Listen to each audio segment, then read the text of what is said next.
Hi friends. हमारा जो next topic है मैपिंग में, डायरेक्ट मैपिंग के बाद, वो है एसोसिएटिव मैपिंग। क्योंकि हम देख चुके हैं कि डायरेक्ट मैपिंग में क्या प्रॉब्लम आ रही थी कि कुछ ब्लॉक्स कैशे मेमोरी के अगर खाली भी रह जाएं, लेकिन उसमें फिर भी ये प्रॉब्लम आती है कि अगर लाइन ज़ीरो वाले ही सभी ब्लॉक्स आते जा रहे हैं, जैसे कि हमने देखा लाइन ज़ीरो में अगर ब्लॉक 0, ब्लॉक 5, ब्लॉक 10 ऐसे आते जा रहे हैं, तो वो एक दूसरे को ही रिप्लेसमेंट करके आएंगे, क्योंकि उनका फॉर्मूला फिक्स है कि k mod m।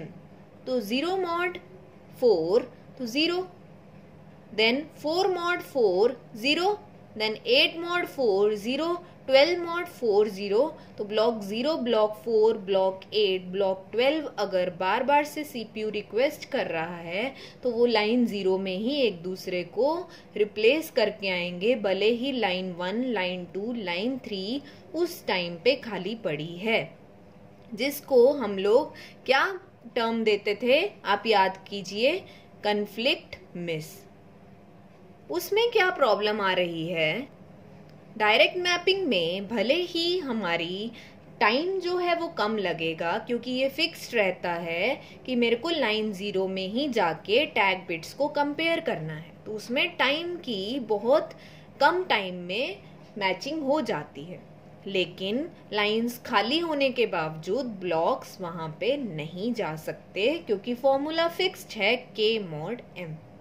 तो उसको रिमूव करने के लिए जो नेक्स्ट टाइप ऑफ मैपिंग आई वो है एसोसिएटिव मैपिंग, जो कि बहुत ही सिंपल है समझने में, जिसमें सिर्फ क्या है, हमारी एड्रेस स्पेस में अब तक आपने देखा, अगर हमारा, अब आप देखिए मेन मेमोरी का साइज है 256 वर्ड्स, तो आपको पता है कि एड्रेस स्पेस कितने बढ़ेगी, 2n की फॉर्म में इसको कन्वर्ट कर लीजिए, तो 256 इज इक्वल टू 2^8। तो एड्रेस स्पेस कितनी बिट्स की है, 8 बिट्स की। और हर ब्लॉक का साइज कितना है, 4 वर्ड्स, तो 4 वर्ड्स को आप कैसे लिख सकते हैं, 2^2, तो 2 बिट्स यूज होंगी वर्ड्स को रिप्रेजेंट करने के लिए। तो टोटल थी 8 बिट्स, 2 बिट्स यूज हुई वर्ड के लिए, तो बाकी कितनी बिट्स बची, 6 बिट्स। अब अगर यही डायरेक्ट मैपिंग होती तो इन 6 बिट्स में से भी लाइंस के लिए कितनी बिट्स होती यूज, अगर 4 लाइन है, अगर कैशे का साइज कितना है 2^4, 16 वर्ड, और हर लाइन का साइज क्या है 4 वर्ड्स, तो कितनी लाइंस हुई, यहाँ पे नंबर ऑफ लाइंस हम निकाल सकते हैं, 2^4 total size upon her block का साइज, तो 2^2, 4 लाइंस। तो 4 लाइंस के लिए कितनी बिट्स यूज हुई, 2 बिट्स, अगर ये डायरेक्ट मैपिंग होती। लेकिन ये डायरेक्ट मैपिंग नहीं है। एसोसिएटिव मैपिंग क्या बोलती है कि वर्ड के लिए जो बिट्स हैं 2, उसकी बाकी की सारी बिट्स किसके लिए यूज होंगी, टैग के लिए, जो मेन मेमोरी में क्या रिप्रेजेंट करती हैं कि कितना ब्लॉक नंबर है। अब आप यहाँ पे देखिए कि ब्लॉक्स कितने थे, मेन मेमोरी का साइज है 256 और हर ब्लॉक का साइज है 4, तो 2^8 अपॉन 2^2, 2^6 ब्लॉक, 64 ब्लॉक्स। तो 64 ब्लॉक्स के लिए कितनी बिट्स यूज होंगी, 6 बिट्स। लेकिन अगर इसको कैशे में ले आए तो इन्हीं बिट्स को क्या बोलते हैं, टैग बिट्स। एसोसिएटिव मैपिंग क्या बोलती है कि किसी भी ब्लॉक को किसी भी लाइन में आप रख सकते हैं। तो यहाँ पे लाइन 0 में B0, B1, B2 से लेके B64 कोई सा भी आ सकता है। यहाँ पे भी B0, B1 63 से लेके B63 आ सकता है। B0, B1 हर किसी की बराबर की प्रोबेबिलिटी है आने की।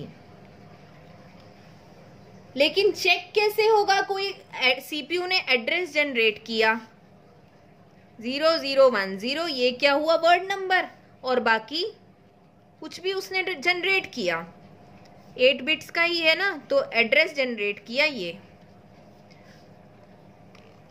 तो ये जो हमारे लास्ट की 2 बिट्स थी, ये तो बता रही थी कि वर्ड नंबर है, और यहाँ पे अगर मेन मेमोरी से देखा जाए तो कौन सा ब्लॉक नंबर है, ये ब्लॉक नंबर 4, ब्लॉक नंबर 4 का वर्ड नंबर 2, ये तो हमें पता चल गया। पर अब इसको देखना है कि वो कौन सी लाइन में है। वो तो कोई सी भी लाइन में हो सकता है, क्योंकि एसोसिएटिव मैपिंग क्या बोलती है, ब्लॉक 4 यहाँ भी आ सकता है, यहाँ भी आ सकता है, यहाँ भी आ सकता है और यहाँ भी आ सकता है। तो यहाँ पे क्या देखना पड़ेगा, लाइन 0 की टैग बिट्स को भी कंपेयर करना पड़ेगा। लाइन 1 में जो एट प्रेजेंट ब्लॉक है उसकी टैग बिट्स कंपेयर होंगी, लाइन 2 में जो एट प्रेजेंट ब्लॉक है उसकी टैग बिट्स कंपेयर होंगी, लाइन 3 में जो ब्लॉक है उसकी टैग बिट्स कंपेयर होंगी। तो जो एट प्रेजेंट वहां पे ब्लॉक रिजाइड कर रहा है उसकी टैग बिट्स को कंपेयर करना पड़ेगा सीपीयू के जनरेटेड एड्रेस की टैग बिट्स से। तो एसोसिएटिव मैपिंग का हमारा जो डिसएडवांटेज है वो क्या है कि वर्स्ट केस में क्या है, लास्ट लाइन जो आप कंपेयर कर रहे हैं वहां पे जाके टैग बिट्स मैच होंगी, जिसकी वजह से कितना सारा टाइम वेस्ट होगा। तो डिसएडवांटेज क्या है, maximum number of tag comparisons is equal to number of blocks in cache. जितनी यहाँ पे लाइंस हैं वहां पे जितनी टोटल लाइंस हैं एंड में जाके आपको टैग बिट्स मिलेंगे। तो कंपैरेटर जो हमारा कंपेयर करने वाला एक डिवाइस होता है, सर्किट होता है, उसका भी साइज क्या है, बढ़ जाता है।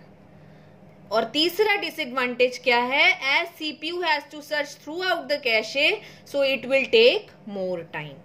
तो एसोसिएटिव मैपिंग आप सबको समझ आ चुका होगा कि बहुत ही सिंपल है, कोई सा भी ब्लॉक कोई सी भी लाइन में जा सकता है। टैग बिट्स की लेंथ बढ़ चुकी है, नंबर ऑफ कंपैरिजंस बढ़ चुके हैं, पर इसका सिर्फ एक एडवांटेज क्या है, 0% कन्फ्लिक्ट मिस। 0% कन्फ्लिक्ट मिस मतलब ऐसा नहीं होगा कि लाइन खाली पड़ी है और ब्लॉक को रिप्लेस करना पड़ रहा है। अगर ये यहाँ इस लाइन में ब्लॉक 0 है और ये लाइन खाली पड़ी है तो B1 यहाँ आ जाएगा। तो ऐसा नहीं होगा कि B0 को रिप्लेस करके B1 लिखना पड़ेगा अगर कोई और लाइन खाली पड़ी है। सो आई होप आपको एसोसिएटिव मैपिंग समझ आ गई होगी और इसके एडवांटेजेस एंड डिसएडवांटेजेस भी क्लियर होंगे। Thank you.